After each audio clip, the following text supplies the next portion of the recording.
Muy buenos días, bienvenidos a un nuevo encuentro de Simapro Home Edition que celebramos hoy, 5 de mayo, dedicado a el papel del sector inmobiliario en la reconstrucción económica y social. El sector inmobiliario es el encargado de materializar los espacios donde vivimos, donde trabajamos, donde consumimos, donde disfrutamos de nuestro tiempo de ocio, y su experiencia y su condición de canalizador de inversión y de innovación le convierten en un actor indispensable en la búsqueda de soluciones para la salida de esta crisis. De ese papel vamos a hablar hoy con la compañía de 5 expertos que nos acompañan esta mañana. Ismael Clemente, CEO de Merlin Properties, Daniel Cuervo, director general de Asprima, Javier Rodríguez Heredia, socio de Azora, Fátima Sáez del Cano, Managing Director para España de Grosvenor Europa, y Juan Fernández Aceituno, consejero delegado de Sociedad de Tasación.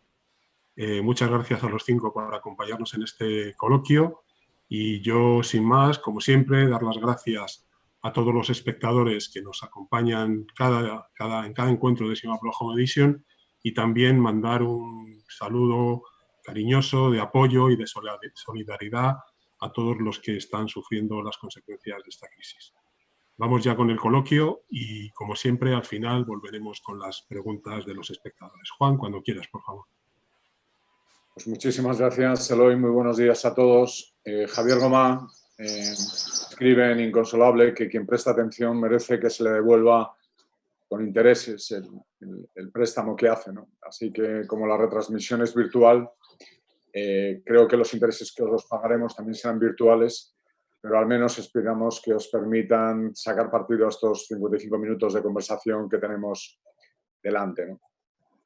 Como principio general de este coloquio vamos a tratar de ir de tipologías concretas del sector, vamos a hablar del sector inmobiliario en general, y ceñirnos en todo momento a 3 frases que nos proponían los organizadores en el momento de organizar este encuentro.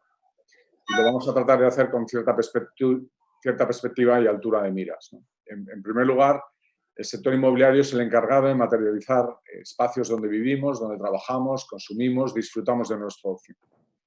En segundo lugar, su experiencia y su condición de canalizador de la inversión e innovación lo convierten en un actor que consideramos que es indispensable en la búsqueda de soluciones. Y en tercer lugar, activar este papel requiere superar ciertas barreras, de todos conocidos, y constancia, ¿no? Sugiero conducir el debate a través de 2 libros que creo que pueden ayudarnos en esta ocasión. El primero de ellos es Crisis, de Jared Diamond, de Editorial Debate, publicado en el año 2019. Y el segundo es ¿Por qué fracasan los países?, de Acemoglu y Robinson, publicado algo más reciente, algo anterior, por Beuston en el 2012. Comenzamos con Crisis, y que bajo el subtítulo de cómo reaccionan los países en los momentos decisivos, Diamond plantea una analogía entre cómo 7 países han superado sus crisis nacionales a partir de un modelo basado en cómo los individuos superamos las crisis personales. El autor sigue un camino de 12 pasos que me vais a permitir que simplifique a efectos del debate que nos ocupa. Lo primero es reconocer que estás en crisis y la aceptación de la responsabilidad en la acción a tomar. En segundo lugar, identificar qué áreas hay que arreglar y cuáles no, que es lo que se conoce como el vallado de la enfermedad, ¿no?, o de la crisis. Es decir, no todo es para derribo, ¿no? Habrá cosas que se puedan salvar y cosas que no. Tercero es obtener ayuda y experiencia de otros países. En cuarto lugar, ser conscientes de la identidad nacional y de la autoevaluación honesta que puedas hacer.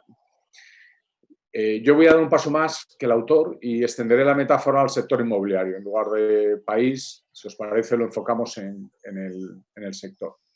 Y la primera pregunta, siguiendo esta metáfora, por el orden que queráis, me gustaría hacer una primera ronda de cómo valoráis la situación y qué diferencias hay con respecto a la crisis del 2008 y el 2013 en el sector. Si quieres, Fátima, puedes empezar tú. Buenos días, lo primero. Gracias a Simapro por estar liderando estas iniciativas que yo creo que nos dan mucha vida y mucha visibilidad a todos. Bueno, yo creo que la primera diferencia es la velocidad. a la que ha ocurrido, ¿no? Y la imprevisibilidad que, bueno, en cierta manera podemos decir que ha habido ya muchos avisos durante mucho tiempo, pero quizá nos parecían un poco de estos de que vienen luego, ¿no? Yo creo que eso, la capacidad de reaccionar, que yo creo que en general es una de las quizás de nuestras características, ¿no? Y dentro de esta especie de autoevaluación y autocrítica, quizás somos el español en general, no nos gustan las malas noticias y tardamos más en adaptarnos. Un anglosajón toca fondo muy rápido para recuperarse antes. Nosotros siempre negamos un poco la realidad, intentamos ver a ver si se arregla solo, quizás somos un poco más lentos en la reacción, que evidentemente no es generalizado, pero a veces también es verdad que quizá esa cierta falta de dramatismo en ciertas situaciones también da mucha paz social, ¿no? Y yo creo que en este caso, en general, los españoles nos hemos revolucionado poco y hemos reaccionado mucho, yo creo, desde el punto de vista de las empresas, pero lo que es la sociedad ha obedecido y es una situación que es tan imprevista y tan rápida, pues que yo creo que la capacidad de aceptarla, si nos cuesta en las que vemos venir, ¿no? Y yo creo que en la crisis anterior, y por una reflexión muy rápida, porque esto siempre es una conversación que tenemos, sobre todo los que trabajamos para empresas extranjeras, cuando todo el mundo habla de 2008, el sector residencial en 2006, me acuerdo, el verano de 2006 empezamos a hacer revisiones de las ventas porque vendíamos raro y empezamos a hacer revisiones semanales, ¿no? Entonces las cosas no llegan en el 2008, en el verano, vienen de antes y esa capacidad de detectarlas, en este caso, evidentemente ha sido mucho más difícil y quizás las consecuencias mucho más difíciles de medir. Yo creo que para mí esa es la diferencia principal, ¿no? Intentando hacer forecasts a futuro. Perdona, Javier, desde tu punto de vista, ¿cómo lo ves? Bueno, yo creo que si hablamos de cisne negro, que siempre es algo que gusta en estos casos, creo que la gran diferencia es que en la crisis anterior el cisne negro lo teníamos dentro, en el sentido de que fue una crisis que venía principalmente por deuda y especialmente en el sector inmobiliario por un sobreendeudamiento generalizado, entregando pues muchas veces deuda a gente que no tenía capacidad de pago y apalancando activos que no tenían capacidad de generación de rentas, especialmente suelo, ¿no? Y eso nos cogió en el centro del huracán y nos cogió con una mala estructura y hacía más difícil el recuperarse, mientras que ahora yo creo que este cisne negro ha venido de fuera, es, como decía Fátima, mucho más rápido, pero nos coge con mejor estructura, pero sin ninguna duda va a generar un efecto en la demanda de nuestros activos y por lo tanto va a afectarnos, ¿no? Con la diferencia de que habrá sectores que se vean más afectados que otros dentro de lo inmobiliario, mientras que en la anterior crisis era casi más generalizado, ¿no? Y creo que a todos no se nos escapa que va a afectar mucho más pues, a sectores donde cueste más volver a eso que no me gusta de la nueva normalidad, frente a otros sectores que no han dejado de tener actividad, ¿no? Y por poner los dos extremos, pues tenemos el retail en un extremo y podemos tener el residencial, que no solo nos ha dejado de usar, sino, como todos sabemos, se está usando mucho más intensamente. Muy bien. Daniel, Cuervo, desde el punto de vista de Asprima, ¿cómo...? Sí, hombre, yo creo que además de lo comentado anteriormente, hay una diferencia en el apalancamiento de las empresas y de las familias. Estamos en niveles de apalancamiento muy por debajo, y las familias también, con lo cual esto es importante. Evidentemente la situación de las entidades financieras es bien distinta, están mucho más saneadas, son más solventes, gozan de una liquidez importante, con lo cual afrontamos esto de una manera muy diferente, y fundamentalmente en el tema residencial yo me enfocaría a que en su día, en el año 2008, había un exceso de oferta importante. Incluso no solamente en los sitios donde había una demanda real, sino en otras zonas donde se hacían viviendas y se hacían proyectos, bueno, pues descontando unas expectativas en el medio de la nada que al final, evidentemente, nunca llegaron, ¿no? Con lo cual, en este momento yo creo que es todo lo contrario. Ahora mismo falta oferta. Hemos visto los últimos años el comportamiento de precios, cómo se han incrementado debido a este motivo, con lo cual yo creo que para mí una de las diferencias más importantes es que en su día se hizo muchísima más vivienda de la que se necesitaba, en la que se demandaba, y ahora, sin embargo, se está haciendo mucha menos vivienda de la que tendríamos que hacer. Estamos en niveles históricamente bajos de producción de vivienda. Mirando el otro día datos, ni siquiera en los años 92-93 se visaban las 100.000, 106.000 viviendas que se están visando ahora. Se visaban 160, 170.000 viviendas. Esto nos puede, pues nos da un prisma, una visión de que estamos en niveles de producción escasos. Muy bien, y para completar esta primera ronda, Ismael, la España rural todavía no tiene el tubo de banda ancha que merecemos y creo que entras por teléfono, Ismael. Quería aprovechar también para felicitarte públicamente por el proyecto que habéis hecho en relación con los PCRs, que realmente habla de la madera de la que estáis hechos. ¿Cómo ves el sector? Gracias, Juan. Bueno, yo creo que esta, desde un punto de vista económico, es una crisis un poquito diferente a la anterior. Como bien decían mis compañeros, la anterior fue una crisis muy basada en el hiperendeudamiento y técnicamente fue una crisis de oferta. Hubo una cierta sobreoferta muy acusada en el sector residencial. Y fue una crisis bastante endógena, la generó el propio sector inmobiliario y la sufrió el propio sector inmobiliario. Esta es una crisis exógena, la ha motivado un agente externo, es fundamentalmente una crisis de demanda. Este agente externo se ha cargado nuestra vida normal y al cargarse nuestra vida normal se ha cargado el comercio, se ha cargado la inversión y, por tanto, técnicamente es una crisis de demanda y es mucho más profunda de lo que fue la anterior en términos de golpe al PIB.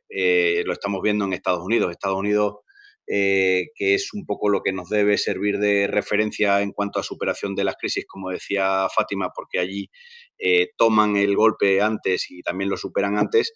Estados Unidos en la anterior crisis, en el periodo 2008-2014, me parece que perdió 8,5 millones de empleos, generó posteriormente 22 hasta la situación que tenía actualmente y sin embargo en lo que llevamos de pandemia ha perdido ya cerca de 30 millones de empleos, ¿no? O sea que es una crisis mucho más profunda que las anteriores, pero tiene dos cosas con las que yo me quedo porque son relativamente positivas. La primera, que nos coge más entrenados, tanto a nosotros como a los organismos multilaterales, FMI, a los propios bancos centrales, a todo el mundo le coge mucho más entrenado para intentar, al menos matizarla. Y en segundo lugar, y muy importante, el sistema financiero está relativamente bien. Es decir, no ha habido daños, los habrá, obviamente, habrá consecuencias colaterales para el sistema financiero, pero no ha habido daños significativos y la provisión de liquidez al sistema está en principio intacta. Por tanto, en condiciones normales nuevamente, si no hubiera una recaída, si no gestionamos mal sanitariamente esta historia, si se ciñe a actuar desde ahora hasta el verano y luego de una forma más matizada en el segundo semestre del año, la recuperación debería ser igualmente rápida. Pero claro, vaya usted a saber cómo se gestiona. Muy bien. En el libro, Diamond habla del vallado que os comentaba antes, ¿no? El de cortar por lo sano, por así decirlo, ¿no? Que ante una crisis personal, normalmente el autor lo que hace la hipótesis de que normalmente, que crees que no vale para nada o que toda tu vida es un desastre y realmente una de las partes de la recuperación viene en tratar de apoyarte en tus puntos fuertes. No todo es tan malo, ¿no? Que dentro de nuestro sector, ¿qué áreas, Daniel, ves, o para empezar por ti, por ejemplo, qué áreas te parece que van a salir reforzadas y qué áreas van a requerir más atención? Bueno, en este sentido yo creo que, como comentaba antes, afortunadamente las empresas que tienen actividad en el residencial tienen el año hecho, los niveles de precomercialización, incluso de contratos ya firmados, pues están superando el 80%, incluso el 85%, con lo cual creo que en ese sentido el año ya está hecho. los niveles además de los que nos está llegando por su parte es que apenas hay peticiones de rescisiones de contratos, o sea, se cuentan con los dedos de la mano en promotoras importantes, promotoras que tienen más de 1.000 viviendas en el mercado, con lo cual es una magnífica noticia.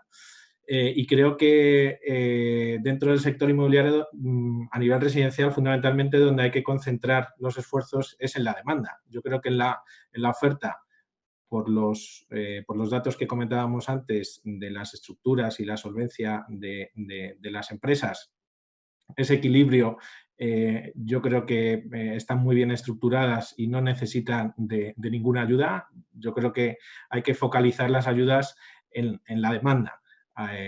Por eso nosotros desde la asociación hemos elaborado un decálogo donde nos centramos fundamentalmente en medidas fiscales para los compradores de vivienda. Creemos que el gobierno tiene que concentrar las ayudas dentro de nuestro sector en la demanda, en ayudas fiscales, rebajar los precios de las viviendas y evidentemente también en ayudarles a nivel financiero, bueno, pues para que puedan seguir con sus planes de vida, ¿no? Aquellos que son solventes, aquellos que pasan los scoring de las entidades financieras, pero quizá les hace falta pues un pequeño respaldo, una ayuda adicional para poder financiarse o para poder optar a acceder a una hipoteca y, en consecuencia, a la compra de una vivienda. Consideramos que el gobierno podría facilitar una línea de avales, por ejemplo, para que respalden una parte en la compra. Perdón. Muy bien. Javier, desde tu punto de vista, ¿hay ganadores y perdedores? O como dice Daniel, el sector está saneado en su conjunto? No se te oye. Sí. Vamos a ver, yo lo he comentado al principio, ¿no? Creo que nos pilla con una situación de estructura y de balance mucho mejor que la anterior crisis y el tema, como comentaba, viene de fuera, es decir, viene de la capacidad de nuestros clientes de demandar nuestros espacios, ¿no? Y de la capacidad de pagarlos. Yo creo que esas son las dos condiciones que se ven alteradas, ¿no? En un contexto donde además este factor exógeno lo hemos provocado nosotros mismos de forma, entre comillas, artificial, somos los que somos para la economía, ¿no? Entonces, si mezclamos esos tres factores, yo creo que lo que hay que prestar atención es que va a haber que hacer una microgestión absoluta, es decir, esto va de cliente a cliente, entender su situación particular y ver lo que hay que hacer. Va a ir en el caso concreto, por ejemplo, el residencial, de gestionar bien la deuda, de realmente que no se genere deuda si entendemos que esto es una situación coyuntural y buscar mecanismos que faciliten el diferimiento de los pagos. Y bueno, ganadores, perdedores, yo creo que a medio plazo todo volverá a su sitio y a corto plazo, en mayor o menor medida, todos los sectores vamos a tener que hacer un esfuerzo, ¿no? Evidentemente, hay esfuerzos donde esa artificialidad de prohibir el operar pues está generando más impacto y es todo lo que sea comercio, todo lo que sea actividad de contacto, turismo, sector hotelero, pues es evidente que tienen un sufrimiento a corto plazo más alto y hay otros, como indicaba antes, que como el sector residencial, que estamos intensificando su uso, ¿no? Tanto en compra como en alquiler, ¿no? Y bueno, pues ahí en esta parte irá más de gestión de los problemas de capacidad de pago de los inquilinos, ¿no? A medio y largo plazo, pues insisto, yo creo que todo volverá a su sitio. Creo que esto de que hablan de nueva normalidad, espero que sea simplemente un palabro y que vayamos a una normalidad, que es lo que creo que va a pasar. Y bueno, nos pilla mucho mejor estructurados. Ismael, desde tu punto de vista. Bueno, yo creo que casi todo el mundo tiene una tentación de pensar que el mundo empieza con él. Hay muchísima gente joven a nuestro alrededor y todo el mundo tiene una sensación como de que su vida es el inicio de algo, que es disruptivo, que esta crisis va a causar una nueva normalidad de no sé qué y tal.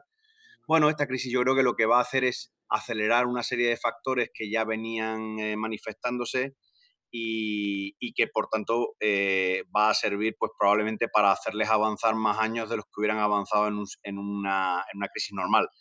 El gran perdedor, en cierto modo, es el comercio físico, que ve como su principal enemigo, el comercio online, sufre un gran empujón como consecuencia de esta crisis. Es decir, antiguamente el comercio online le cogía terreno basado en el factor muelle de la comodidad. Es que es muy cómodo, es que me pido a casa la compra, es muy cómodo y tal. Y las cosas son muy cómodas hasta que pierdes tu trabajo, que en general la gente debería reflexionar sobre ello, pero no reflexiona. Entonces, solamente protesta cuando ya le llega el agua al cuello. Entonces, ese factor comodidad ahora se le va a sumar el factor distanciamiento social, ¿no? Es preferible pedir las cosas a casa que ir a un sitio a que te las dé alguien que igual está infectado. Entonces, ahí va a haber un factor de aceleración importante. Hay otros elementos mucho menores, por ejemplo, dentro de oficinas o dentro de logística, que igualmente se van a ver acelerados en logística. Lo que no va en lágrimas en el retail va en suspiros en la logística. Al final, si hay más comercio online, se necesita muchísimo más espacio logístico para suplirlo. Bueno, pues lo mismo ocurre en oficinas. En oficinas pues va a haber una cierta aceleración, yo creo, del concepto flex que estábamos viviendo en los últimos años, que en realidad venía motivado por IFRS 16, pero que creo que ahora pues más gente va a probar. Sin embargo, probablemente esta crisis será el fin de la oficina granja de pollos, es decir, de la hiperdensificación y de las praderas abiertas y el hot desking, ¿no? Porque ya los propios ayuntamientos nos están avisando que las licencias de densificación de 6-7 metros cuadrados por empleado, probablemente estas que estamos recibiendo ahora son las últimas que se recibirán, porque ellos mismos no quieren fomentar el exceso de densificación en oficinas para evitar que una cosa como esta, si se vuelve a producir en el futuro, se expanda tan rápido. Muy bien. Sabéis que en estos eventos siempre hay un invitado espontáneo, sorpresa, que irrumpe en el ruedo y creo que tenemos a Rocío. Rocío, ¿estás por ahí? Hola, buenos días a todos. Rocío, enhorabuena por tu nuevo puesto y estamos seguros de que vas a seguir cubriendo el sector también como lo has hecho en expansión durante tantos años, ¿no? Muchas gracias. Como dice Juan, me incorporo como directora de Brainsre.news, el nuevo diario inmobiliario online. Y nada, os quería hacer un par de preguntas sobre las consecuencias que puede tener el COVID en el sector. Una de ellas es clara, en el mundo asiático, en el mundo chino, la crisis se ve como una oportunidad, la propia palabra china lo engloba. ¿Vosotros lo veis así? ¿Creéis que es un buen momento para aprovechar para inversiones o quizás es mejor mantener el CAPEX y sobre todo con la incertidumbre que existe de cómo va a ser esta recuperación? ¿Qué sería mejor? Eso por un lado. Y luego me ha gustado mucho la reflexión de Javier sobre que la nueva normalidad va a ser solo temporal y que el horizonte es volver a una normalidad. ¿Os atrevéis a dar unos plazos de cuándo se volvería a esta normalidad? Gracias. Pues yo creo que depende mucho del perfil, evidentemente. Pero nosotros después de ciertas reflexiones y tenemos bastante presencia en Asia como compañía, tenemos oficinas en Shanghái, tenemos Tokio, tenemos Hong Kong, con lo cual vamos sumando las experiencias. Otra de nuestras oficinas principales está en Canadá, que es una vida diferente. Suecia, que desde un punto de vista cultural la reacción es totalmente diferente y antes de que te confinen te autoconfinas. O sea que tenemos bastante experiencia y exposición en diferentes sitios. Y nuestra sensación es que sí queremos seguir activos en inversión. Es verdad que desde un punto de vista de lo que fue la crisis anterior y las lecciones que se aprendieron, en Grosvenor la decisión que se tomó es generar una posición de liquidez que permitiera afrontar una crisis que no esperábamos que fuera de este tipo, la verdad. precisamente entendiendo que es ese momento cuando llegan las oportunidades. Quizá es un poco más difícil predecir cuáles son las oportunidades, porque quizá una de las cosas, el eterno location de las oficinas, pues a lo mejor ahora en zonas extremadamente densas no tiene el mismo atractivo. Y volvemos un poco a las oficinas de periferia donde todo el mundo va en coche. Y creo que, como se mencionaba ayer en nuestra conversación, el parking vuelve a tener valor, y un edificio donde la gente puede ir individualmente sin tener que compartir demasiado, pues resulta que genera un nuevo atractivo. Yo creo que hay que hacer reflexiones sobre espacios de calidad y de cierto tamaño. Quizá la percepción un poco del riesgo de dónde sí, dónde no, está.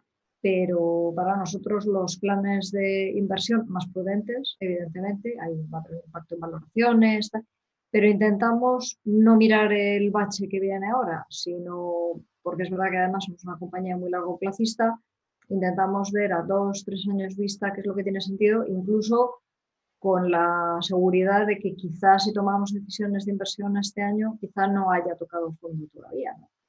Pero bueno, eso es un riesgo.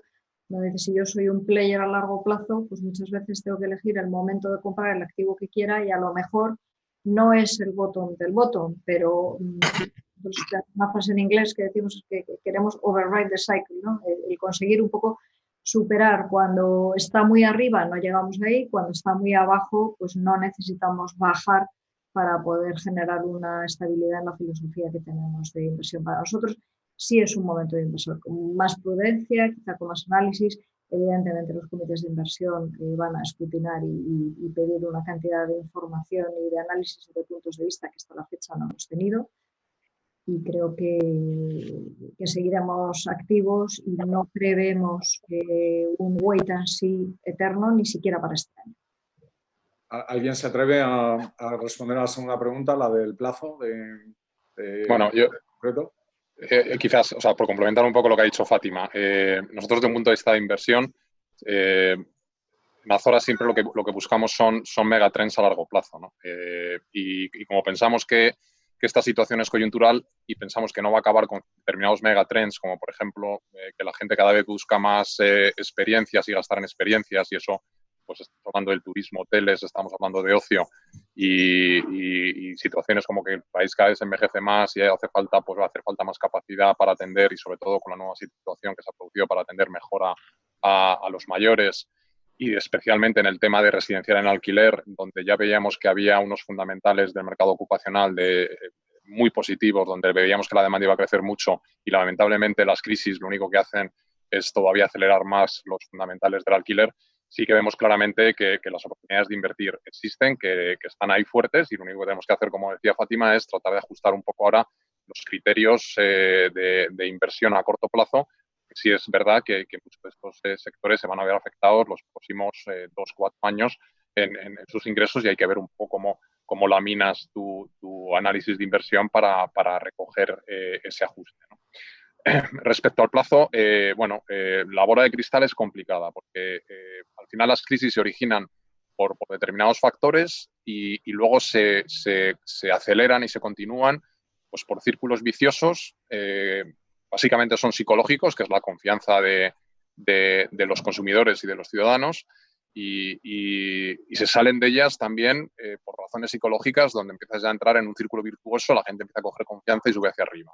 Entonces yo creo que el plazo de duración de esta crisis va a depender mucho de cómo todos los que estamos involucrados en la economía, desde los políticos, administraciones, empresas y consumidores, nos posicionamos para generar confianza, ¿no?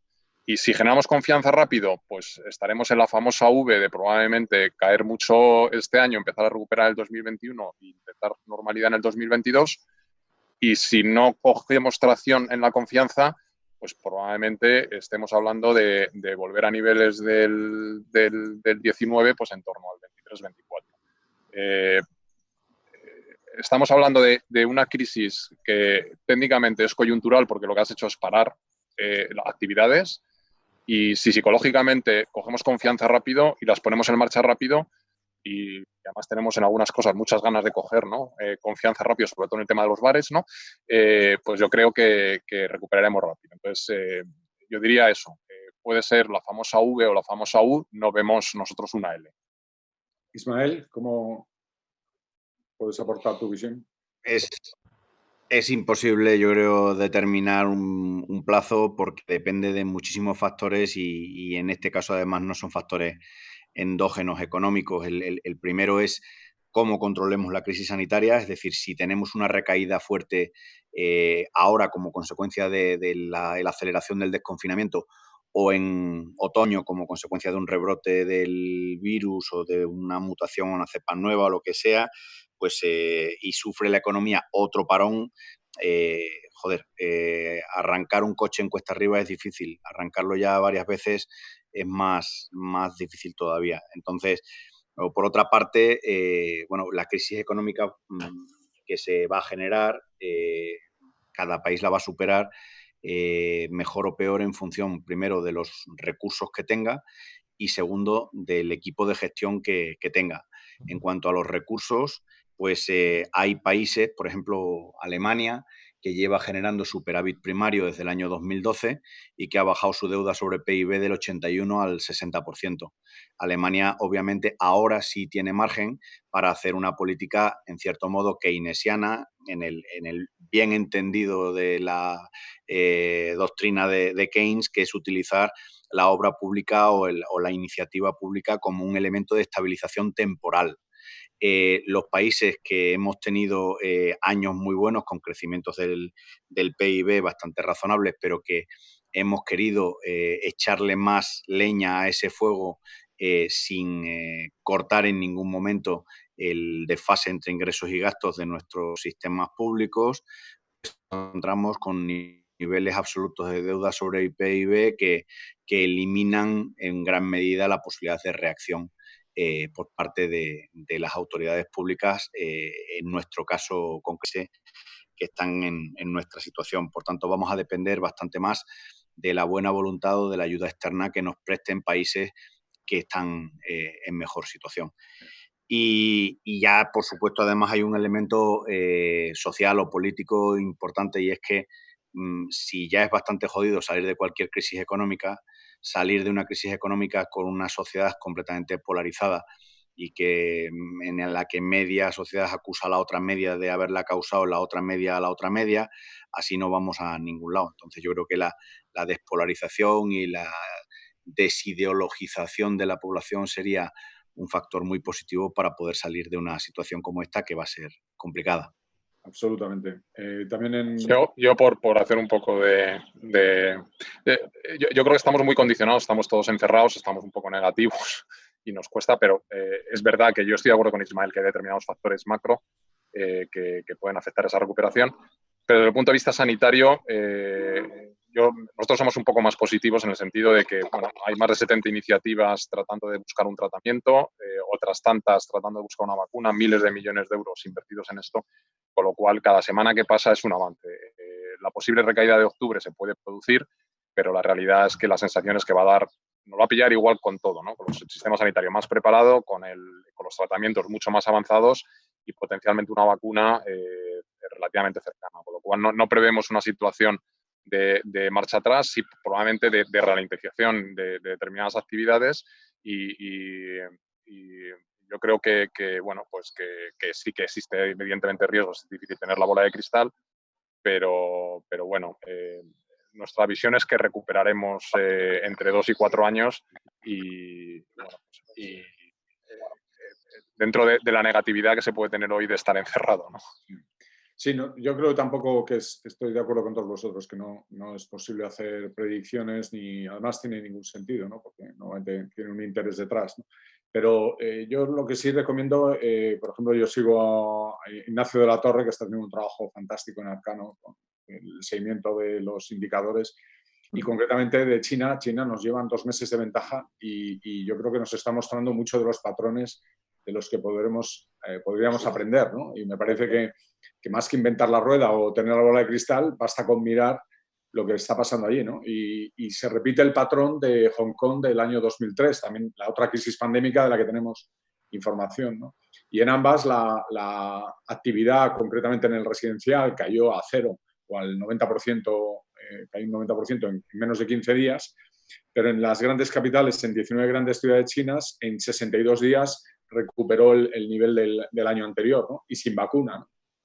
Entonces yo no quiero hacer tampoco un canto optimista, pero sí pragmático, ¿no? Y de que no nos vayamos excesivamente al lado pesimista ni al lado optimista, de ahora va a ser un valor refugio, ¿no?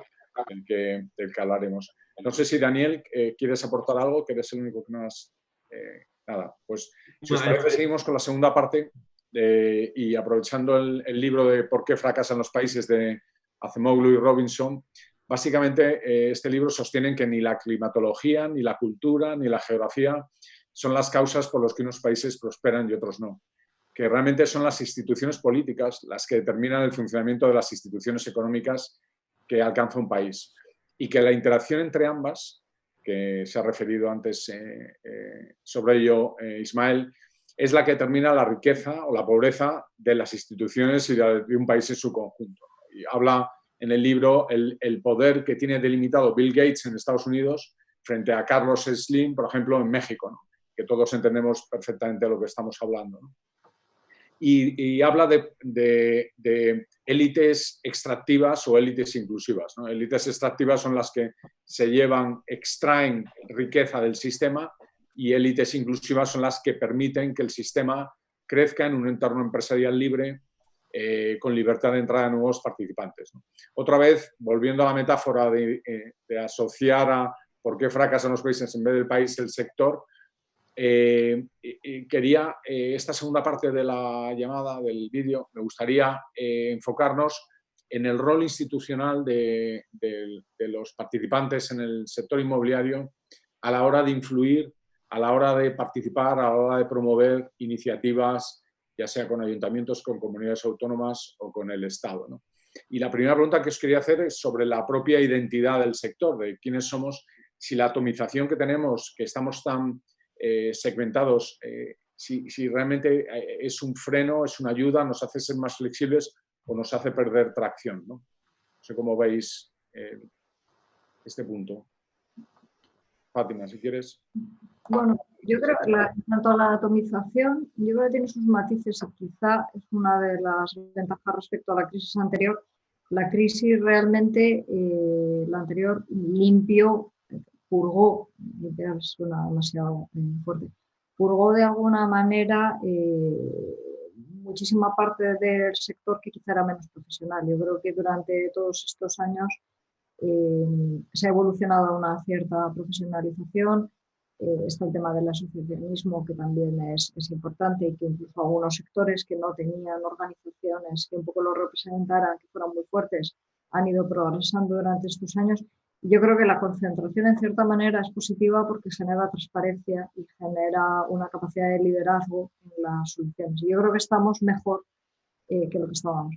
Pues la colaboración público-privada evidentemente es necesaria, pero también hay algunos otros temas que son importantes, que van también relacionados con lo comentábamos antes, con las compañías suministradoras de los temas de las licencias. O sea, la agilidad que necesitamos para poder avanzar es grande, y también hay una mezcla un poco, como estaba comentando Daniel ahora, realmente la oferta que hay ahora mismo es relativamente pequeña. O sea, siempre estamos un poco con la cifra de cuál es la demanda sana, ¿no? Cuando entramos en una crisis de demanda, ¿cuál es la demanda sana de vivienda? Hay quien dice que son 150.000, hay quien dice que son 250.000 viviendas. Evidentemente no eran 900.000 visadas que teníamos en 2007. Estamos por debajo de eso, pero sí ha habido un cierto estrés, y yo creo que es importante la reflexión y ver cómo va a evolucionar esto en cuanto al tema de la subida de los costes de construcción, que es también una parte del sector que es extremadamente importante y que yo no tengo muy claro de dónde venimos. Quizás para mí el punto un poco débil. Venimos de una situación mucho más fuerte, mucho más limpia, mucho menos autonomizada, con una capacidad de liderazgo, de asociaciones, una administración que espero que en algunos casos sí que nos ayude, pero ha habido unas situaciones de estrés de constructoras que parece que estábamos un poco donde la crisis, ha habido quiebras de pequeñas, grandes y medianas, un incremento de costes de construcción más acusado en unas regiones que en otras, pero de alrededor del 25%. Y ahí yo creo que hay una parte también del sector que quizá veníamos con una ligera mayor debilidad. El resto, yo creo que estamos mejor que lo que estábamos, no tenemos sobreoferta. En general es verdad que la vivienda nueva aguanta las crisis mejor que la segunda mano. La segunda mano evidentemente genera posiciones de liquidez y quita estrés en algunos casos y la necesitamos porque es la que engrasa muchas veces la primera y genera esa capacidad de poder acceder a la nueva. Pero yo creo que estamos en una situación mejor y con unas organizaciones profesionales y empresariales bastante más fuertes. Quizá la excepción de dónde estábamos en la foto por un tema de líneas de financiación y una falta de recursos propios que obligaban a tener que hacer subcontrataciones prácticamente en todo y perder un poco el control de los costes, es la parte de la construcción, que es un tema que nos venía preocupando antes de esta circunstancia, que me temo mucho que se vaya a agravar. Yo creo que en general estamos mejor que lo que estábamos. Ismael, a nivel de sector de la atomización en cuanto a representatividad del sector, ¿crees que tenemos arreglo, que podríamos hacer algo para tener más peso en el que corresponde al PIB global como industria? Bueno, yo creo que se ha hecho bastante en los últimos años. Las asociaciones sectoriales, tanto la de oficinas como la de centros comerciales, en logística, bueno, está un poquito más atomizado, como en general ASIPA, que engloba a los patrimoniales.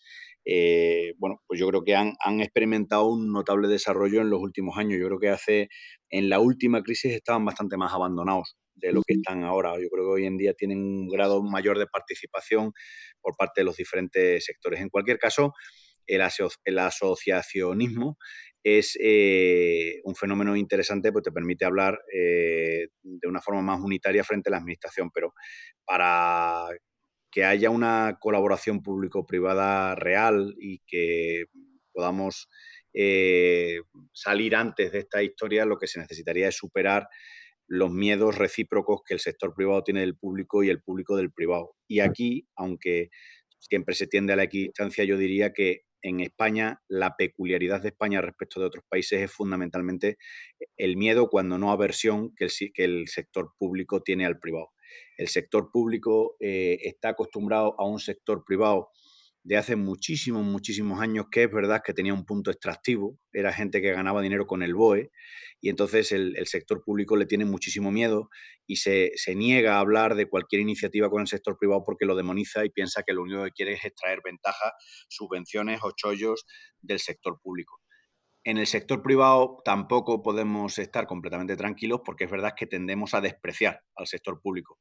Pensamos que son una banda de inútiles, que por cobrar poco son gente muy poco motivada y en general poco eficiente y que no dan una derecha, si tampoco es así. Hay gente magnífica en el sector público que realmente curra de forma vocacional. No sé qué porcentaje representan, pero aunque solo sea por la existencia de esa gente, merecería la pena tenerles un cariño. Pero creo que sí que es importante en los próximos años desempolvar esa colaboración público-privada leal, porque de verdad es que esa sí que creo, como antes decía, lo único que se ha desendeudado en España han sido familias y empresas. Quien no se ha desendeudado ha sido el sector público. La capacidad del sector público hoy en día de actuar contracíclicamente en esta crisis es muy limitada y, por tanto, debería descansar la mayor responsabilidad de salir de esta crisis, esta vez en familias y empresas. Claro que el sector público, sobre todo por una fortísima ideologización, podría tener una tentación, que es: se lo robo a familias y empresas y ya lo administro yo, porque así me garantizo tener un curro y llevar un coche oficial y un chofer con pinganillo. Pero normalmente eso no funciona, porque hace que las élites, en el sentido intelectual y de esfuerzo de la palabra, se deslocalicen y el país acabe siendo un estercolero tipo Argentina o similar, ¿no? Que son países que han echado a perder décadas de progreso y de digamos, riqueza, las han echado a perder como consecuencia de lo que Daron Acemoglu dice en su libro, de una pésima calaña de la élite política. Daniel, ¿alguna reflexión por tu parte? Pues evidentemente, ¿yo qué te voy a decir, Juan? Por supuesto que creo que el asociacionismo es importante, por supuesto que el sector sigue estando atomizado y por ese motivo, las estructuras de las asociaciones yo creo que son incluso todavía más importantes. En esta crisis, nosotros desde Asprima y desde APC España, bueno, pues tenemos asociaciones sectoriales en todas las provincias, nos ha permitido conocer con detalle la problemática que estaban teniendo cada una de las zonas. De esa manera nos ha posibilitado hacer un análisis de la situación y, por supuesto, pues el hacer un diagnóstico lo más acertado posible. Nos ha servido también para ser interlocutores con la administración, directamente con el ministerio, con los ayuntamientos, con las comunidades autónomas, de los problemas que estábamos sufriendo, los parones en las obras por parte de los cuerpos y fuerzas de seguridad del Estado, la situación sanitaria en cada una de las obras, qué medidas a implementar eran necesarias y qué información, según la íbamos conociendo por parte del Ministerio de Sanidad y de nuestro Ministerio de Movilidad, Transporte y Agenda Urbana, eran necesarias y eran requisitos para implementar en nuestras empresas. Creo que el mundo de la asociación es importante. En un sector atomizado lo es todavía más. Por supuesto que tenemos cosas que mejorar. Creo que hay muchas estructuras asociativas y representantes de empresas que quizá deberíamos hacer un trabajo después de estos meses de intenso trabajo en sentarnos y quizá pues, hacer un ente un poquito superior a cada una de nosotros, que fuera rotando esa presidencia y así tener una sola interlocución, porque es verdad que somos muchas iniciativas, por lo menos en nuestro sector, pero no me cabe la menor duda que para tener un diagnóstico correcto necesitamos la información. Las asociaciones es una estructura estupenda para aportar esa información y sobre todo también marcar una línea a las empresas. Hay empresas que tienen más recursos, hay otras que no lo tienen tanto, con lo cual las asociaciones es una plataforma de compartir información y de, por supuesto, diseñar las medidas que posibilitarían una mejora para afrontar el futuro, ¿no? Creo que eso me refería, Daniel, ¿no? Que yo veo, por ejemplo, en el sector del automóvil, veo a ANFAC que ha tomado un papel agregador y creo que representa el PIB del sector, los puestos de trabajo, la industria, la inversión, el valor añadido que genera. Yo creo que en el sector inmobiliario falta no percibo realmente un 10% del PIB puesto en valor, ¿no? Me refiero a en representación sana, ¿eh? No hablo de lobbies ni de tonterías, ni creo que estamos todos aquí ya de los extractivos hasta las narices, ¿no? Creo que, pero de forma constructiva, me parece que no, yo no lo veo personalmente, ¿no? Javier, no sé tu opinión, ¿cómo lo ves? Bueno, yo creo que es más necesario que nunca el asociacionismo y el activismo empresarial, ¿no? En el siguiente sentido, ¿no? Yo creo que politizamos demasiado todas las decisiones de la sociedad, ¿no? Y muchas de las decisiones son decisiones que son técnicas, de buscar viabilidad, de buscar soluciones basadas en el análisis, ¿no? Y sin embargo, lo que nos estamos encontrando es que hay muchas decisiones que nos vienen tomadas desde los niveles políticos más altos sin escuchar al cuerpo funcionarial que tienen por debajo, incluso algunos, digamos, niveles políticos más técnicos que hay por debajo, que tienen la solución clara, que saben que la solución pasa por ser una solución de análisis y técnica, y sin embargo nos encontramos que las decisiones vienen tomadas desde arriba por razones políticas. Y eso se debe a que, bueno, pues que insisto, se politiza demasiado las cosas, se mete mucha ideología en las cosas, y ideología que llega a través principalmente de los medios de comunicación, a través de activismo de otro tipo, ¿no?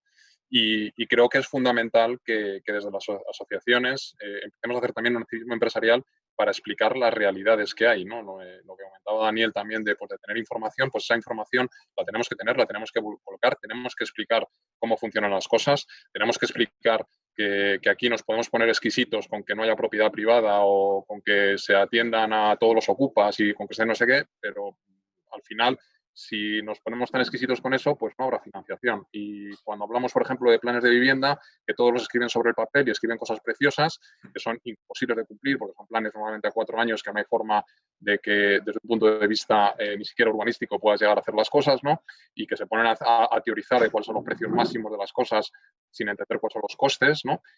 Pues todo eso se queda luego en que no hay financiación. Y cualquier plan sin financiación no funciona, ¿no? Y estamos viviendo pues un activismo muy fuerte contra el ahorro en general y somos capaces de explicar que esto no va de confrontaciones, sino que va de asociaciones y de hacer soluciones viables, o ese ahorro, como decía antes Ismael, se deslocaliza, se va a otros sitios y perdemos la oportunidad, ¿no? Yo creo que el inmobiliario es una actividad muy importante dentro de la economía española, que puede ser un motor de crecimiento tremendo. Y si me focalizo solo en el residencial, en el alquiler, pues en los últimos 15 años se han añadido como 2 millones de viviendas, principalmente con el esfuerzo de pequeños ahorradores privados, ¿no?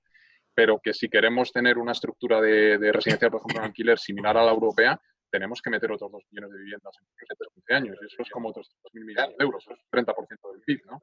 Que si lo hacemos bien, pues será un motor de crecimiento de en torno al 1,5-2% de más crecimiento de PIB y una generación estable de unos 600.000 puestos de trabajo. Entonces, es tan importante que hagamos activismo empresarial que si no lo hacemos y explicamos que va de soluciones técnicas y no políticas, pues vamos a encontrar que no solo perderemos la oportunidad de generar crecimiento, sino que dejaremos a muchas personas, por ejemplo, en el caso del residencial en alquiler, sin poder acceder a una vivienda.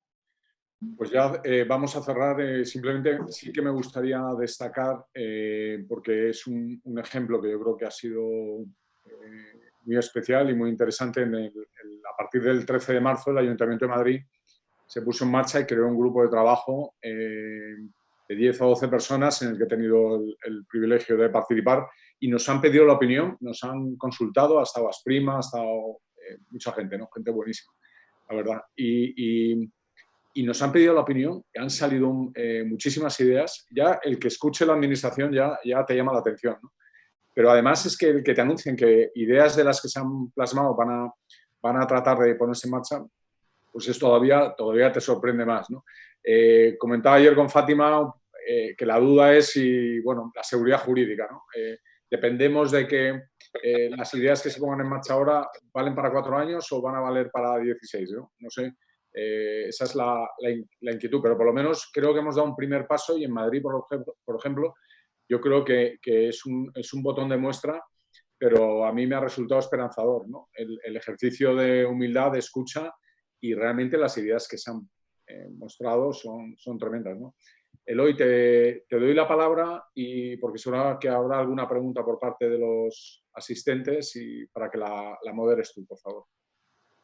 Muchas gracias, Juan. Efectivamente, alguna pregunta sí que querría trasladaros. La primera va un poco en línea con lo que acabas de comentar. Se han conocido distintas iniciativas de ofertas de colaboración de la Administración con el sector privado. Ha ocurrido en Madrid, tanto a nivel de ayuntamiento como a nivel de comunidad. También se ha anunciado una iniciativa parecida por parte del Gobierno valenciano.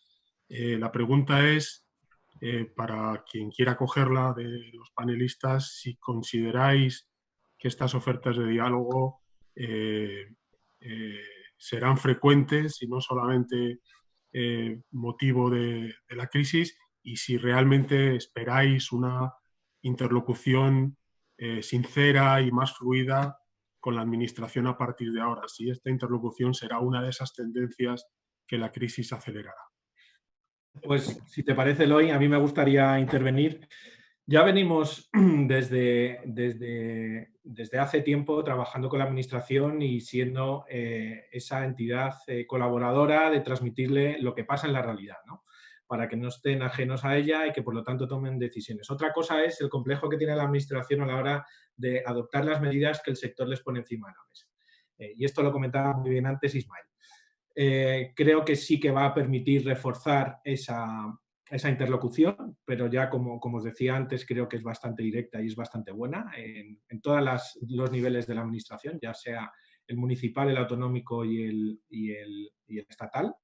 Pero creo que esta situación va a permitir que aquellos que realmente quieren tomar esas medidas y están seguros de que quienes tienen enfrente son empresarios, son trabajadores, son proyectos, son gente que quiere realizarse en su día a día como trabajo. Además, tenemos una actividad como es el inicio y el título del webinar, donde realizamos gran parte de nuestras vidas, ya sea en viviendas, en oficinas, en centros comerciales, en hoteles.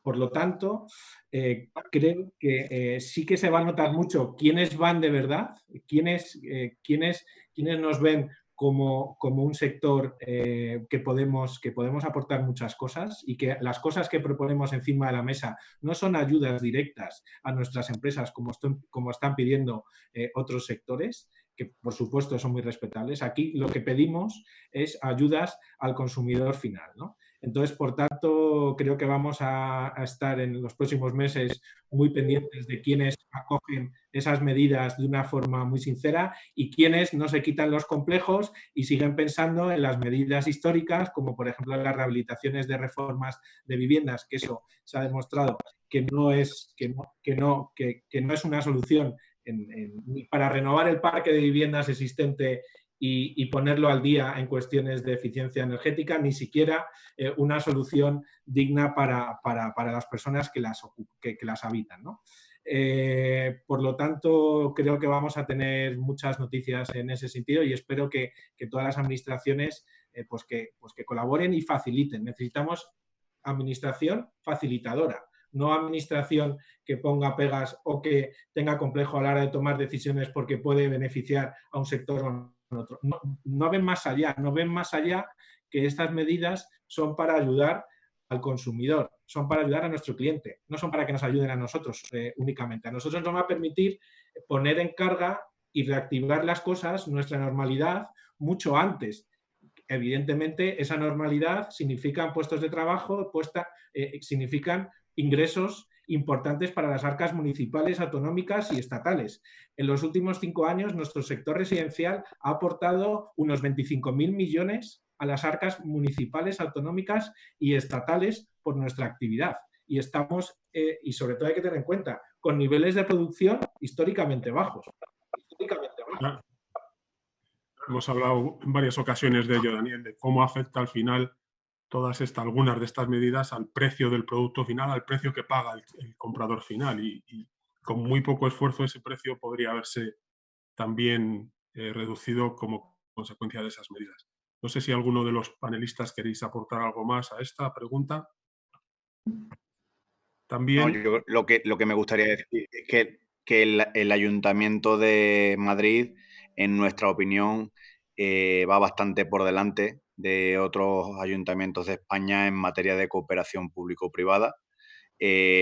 También la comunidad, la verdad es que la comunidad es exactamente igual, están realmente escuchando lo que tienes que decirles, luego ellos ya matizan lo que consideran que debe matizarse, pero están adoptando muchas iniciativas legislativas, porque no, obviamente no, tú se lo explicas con tus palabras, ¿no? Pero privadas, y las están examinando para ver si podrían tener aplicación en política. Entonces, eso es muy interesante.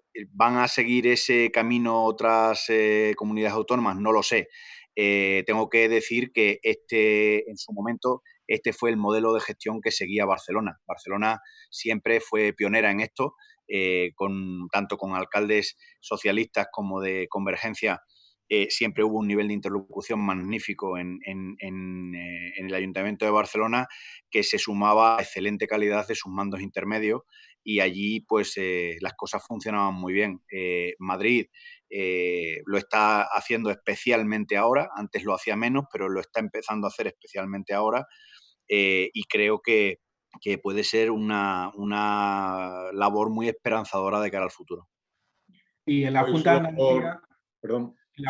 Simplemente un matiz, Juan. En la Junta de Andalucía también se han aprobado medidas para que tengan los ayuntamientos o permitan a los ayuntamientos otorgar la licencia de primera ocupación mediante declaración responsable. También se ha visto un cambio importante en la Junta de Andalucía, que estamos viendo cómo se está implementando ahora mismo en los diferentes ayuntamientos, fundamentalmente donde hay actividad promotora, que es en la Costa del Sol y Málaga, capital. No, simplemente quería comentar en modo breaking news que acaba de publicar Europa Press que anunció la presidenta en la Comunidad de Madrid sustituirá las licencias urbanísticas, salvo las estatales, por una declaración responsable. Así que es otra de las peticiones que está en la mesa del ayuntamiento. También el faseado de las licencias de obras. En fin, hay muchos aspectos concretos técnicos que afectan incluso la financiación de esas obras, cosa que el ayuntamiento no sabía, y ese ejercicio de pedir opinión realmente al final se vuelve a su favor porque obtienen información del impacto que tienen sus decisiones de las que probablemente son absolutamente desconocedores, no por nada, sino porque es muy difícil saber de financiación hipotecaria en el ayuntamiento, pero tiene un impacto tremendo las decisiones que toman. Yo rápidamente, yo creo que lamentablemente digamos, estas actuaciones van a ser asimétricas, ¿no? Y estamos viendo el ejemplo de Madrid en una dirección y podemos ver el ejemplo que ha comentado también Ismael de Cataluña, que para mí era un ejemplo de funcionamiento, de una proactividad hacia la actividad, hacia generación, presentados como cualquier funcionario y todo eran facilidades, a una situación donde se emiten decretos leyes donde se legalizan el delito de ocupación en situaciones de estas. Eso va a provocar, pues al final, que determinadas áreas de España se recuperen antes o avancen antes y otras pues necesiten chocarse contra la realidad para entender que esto no va de crispación ni de extremos, sino de grandes pactos a nivel de todas las administraciones, de los 3 niveles de administración, de la central, de la autonómica y de la municipal, y va de involucrar a todos los partícipes del sector para llegar a pactos de largo plazo y buscar soluciones reales, técnicas y dejar la ideología. Gracias. Hay también una pregunta en relación con la reacción de la Unión Europea a esta crisis y en concreto si pensáis que, como parece, en relación con su reacción en las crisis anteriores ha sido mucho más rápida y si realmente va a ayudar, en el caso español, a que la recuperación sea más rápida. Y ya os traslado la siguiente pregunta y con esto ya cerraríamos. Si entra dentro de vuestros cálculos y cómo afectaría también a la recuperación la posibilidad de convocatoria de elecciones en el primer semestre del año que viene. Generales, me refiero.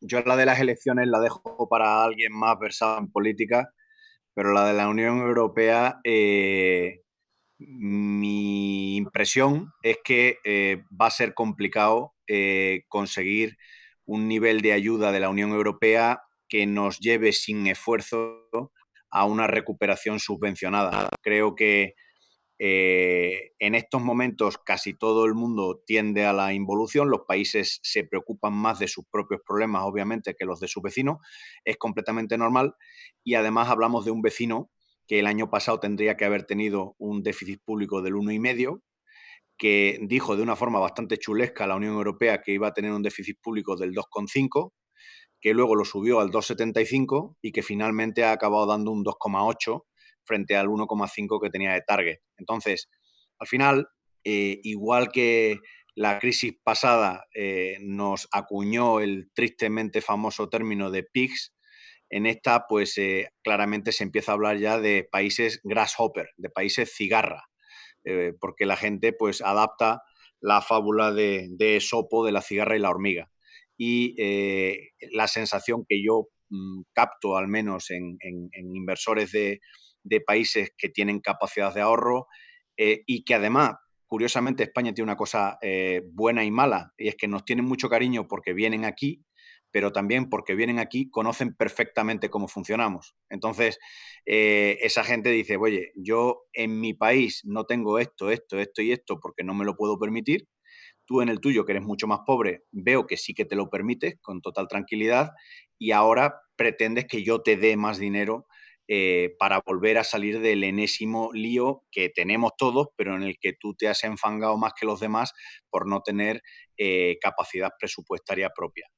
Entonces, creo que no debemos esperar mucho de la Unión Europea. Espero que esto lo entendamos en su justa medida, porque como hace ya unos cuantos años que somos contribuyentes netos a la Unión Europea, ya no somos receptores, es muy fácil a partir de aquí iniciar un discurso antieuropeo, porque ahora ya no nos entra pasta de ellos, sino que aportamos nosotros, porque hay países mucho más pobres que nosotros actualmente en el seno de la Unión Europea. Entonces, espero que esto no se transforme en un discurso antieuropeísta, porque el político olvida que hay mucho más en economía que las transferencias corrientes.